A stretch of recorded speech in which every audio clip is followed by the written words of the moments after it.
hardly believe what I'm about to tell you. It was a night I'll never forget.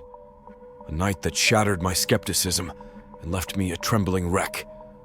I've always scoffed at tales of the supernatural, dismissing them as the product of overactive imaginations or mere superstitions. But that night, something changed my perspective forever.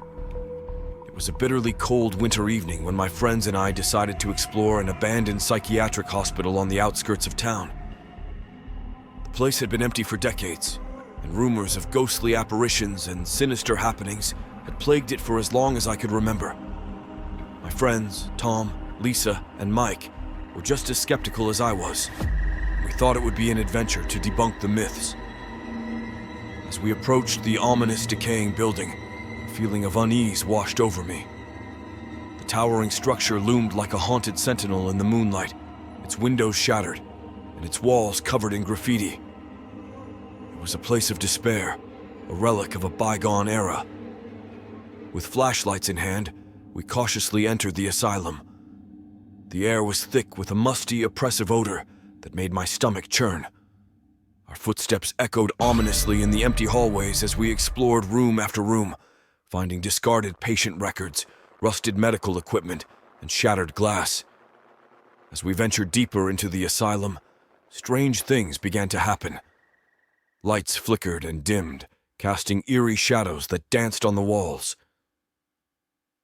We brushed off the anomalies as mere coincidences, attributing them to the age and disrepair of the building.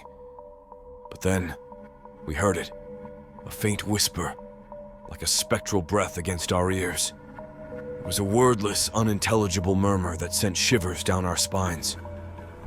We froze, our flashlights trembling in our trembling hands. Lisa, always the bravest among us, decided to speak out. "Who's there?" she called into the darkness. "Is someone playing a prank?" There was no response, just the oppressive silence of the asylum. But then, the whispers returned, louder this time, and unmistakably malevolent. It was as though unseen hands were closing in on us, their spectral voices growing more insistent. As panic began to take hold, Mike tried to rationalize the situation. "It's probably just the wind, guys. Let's not freak out." But the wind couldn't explain the door slamming shut behind us, trapping us in the cold, dimly lit hallway. Panic surged through me as I tried to open one of the doors, but it wouldn't budge. It was as though the asylum itself was determined to keep us within its suffocating embrace. We huddled together, our flashlights flickering as the whispering shadows grew more frantic. In the dim light, I could see the terror in my friend's eyes mirrored in my own.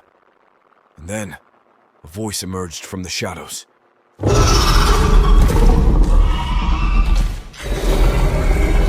A voice that was unmistakably inhuman, a chorus of agonized souls bound together in an unholy symphony.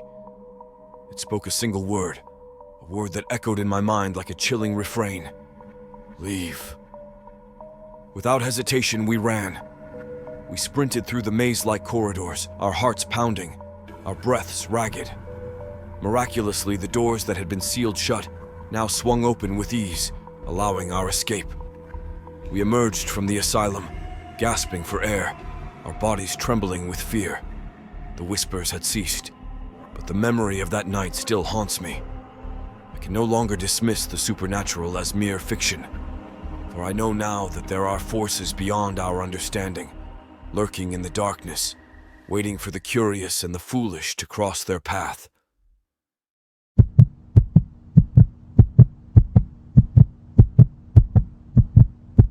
It all happened a few years ago when I was just a kid, out trick-or-treating with my friends on a dark and chilly Halloween night. We were having a blast, going from house to house, collecting candy, and laughing at each other's costumes.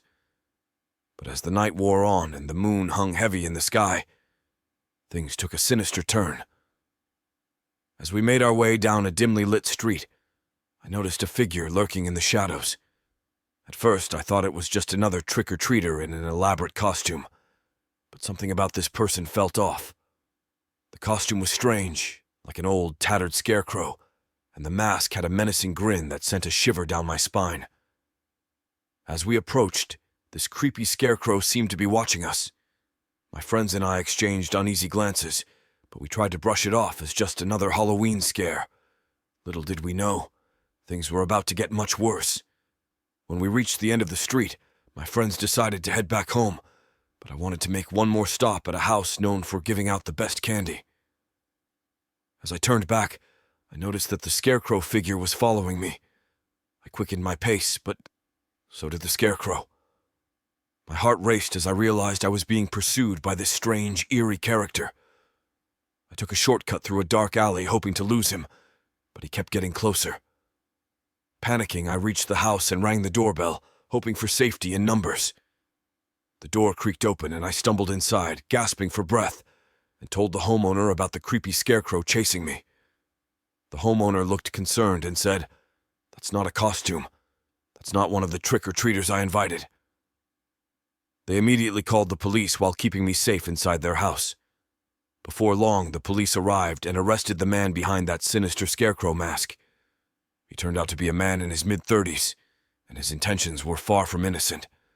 It sent a chill down my spine to think what might have happened if I hadn't sought help in time.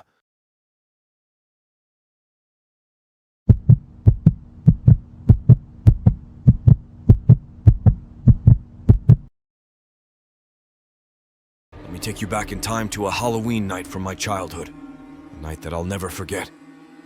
I was just a kid back then, wide-eyed and excited about the prospect of candy and spooky costumes. But that particular Halloween would become a haunting memory etched into my mind. It was a chilly October evening, and I was all dressed up as a little witch, complete with a pointy hat and a broomstick. My parents had decorated the house with eerie cobwebs, jack-o'-lanterns, and spooky music playing softly in the background. Everything felt perfect, like a scene straight out of a horror movie. As night fell, my parents took my younger siblings trick-or-treating, leaving me at home thinking I was old enough to handle it. I remember sitting on the couch, clutching my candy bag and watching scary movies on the TV. Little did I know that real terror was about to descend upon our home. It started with a strange noise coming from the backyard. At first, I dismissed it as the wind rustling through the trees, or maybe even a neighborhood prankster trying to scare me. But then I heard it again, louder and more ominous.